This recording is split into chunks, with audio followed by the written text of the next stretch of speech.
pada teman-teman semua di sini, pernah pada suatu ketika Uma harus ceramah, di suatu tempat dan itu ribuan orang, sementara 2 anak Uma, sakit demam tinggi dan harus dibawa ke rumah sakit pada saat itu. Tentu sebagai seorang ibu, mengkhawatirkan anaknya. Uma waktu itu agak dilema, "Gimana nih, anak saya memerlukan saya, anak saya dalam keadaan yang, perlu ke rumah sakit dan nampaknya ini bukan penyakit biasa." Namun guru Uma mengatakan, "Oke, pergilah bertausiah, pergilah untuk ceramah, tidak mungkin kita menolong agama Allah, Allah tidak menolong kita. Tidak mungkin kita mengurusi umat, Allah kemudian meninggalkan keluarga kita. Engkau ngurusin orang lain, ngurusin umat, istilahnya ya, maka Allah akan mengurusi anak-anak kita."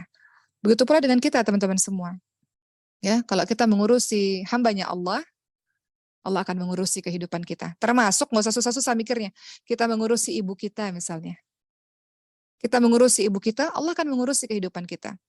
Kemarin, teman-teman sekalian, ini mah cerita ya, karena, sudah mau akhir. Umas, Dokter Cindy dan Ricis, kita punya program di TV, di Trans TV program baru setiap hari Sabtu jam 5:30 sore. Kita pergi ke berbagai macam tempat, salah satunya Panti Jompo kemarin, episode kemarin yang belum tayang. Di Panti Jompo itu teman-teman semua, tentunya berbagai macam kesedihan, kesepian dari mereka, sehingga, akhirnya Uma mau sampaikan ini kepada teman-teman semua. Ada masa di mana kelak kita merasa, sangat lelah kalau sudah punya orang tua yang sudah sangat tua, karena orang tua yang sudah sangat tua itu jadi kembali seperti anak-anak ya, kadang-kadang dia marah, dia cepat tersinggung, misalnya beliau juga sakit, kita mengurusi, sehingga kadang-kadang kita, susah membagi waktu dengan diri kita sendiri, padahal kita juga punya kehidupan, mungkin kita juga punya keluarga, mungkin kita juga punya kerjaan.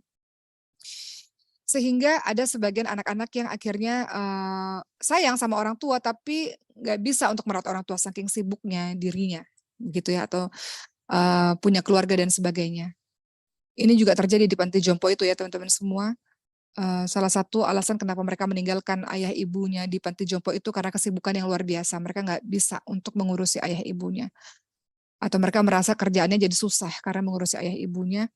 Namun, ketahuilah teman-teman semua, kalau kita ngurusin orang lain saja Allah akan ngurusin kita, apalagi kalau kita ngurusin ibu kita sendiri. Maka, terjamin kehidupanmu insyaallah.